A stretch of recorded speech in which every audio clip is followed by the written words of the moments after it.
All right. How do you treat bad breath? I'm going to give you the quick and dirty plan. Number one, brush daily twice a day.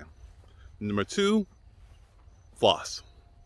Number three, get professional care every 3 to 6 months depending on your actual need.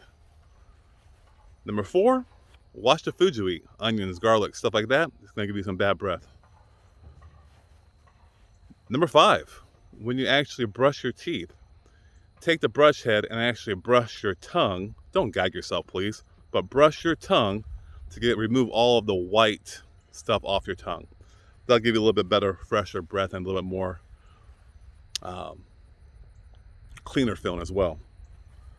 What I don't suggest is sucking on mints, mouth rinses. You don't need that to have fresher breath or to have from their bad breath, especially with mints that has sugars in them, and that actually will just accelerate, more of that nasty smell or feel, if you will. So very simple, 5 steps right there of how to actually fix your bad breath. I hope that helps. If you have any questions below, let me know. Enter your comments. That way I can make some more videos just natural like this.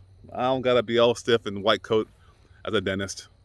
I'm just a person. I'm talking with you. I'm not talking down to you. That's my philosophy. That's how I go. All right. Happy smiles.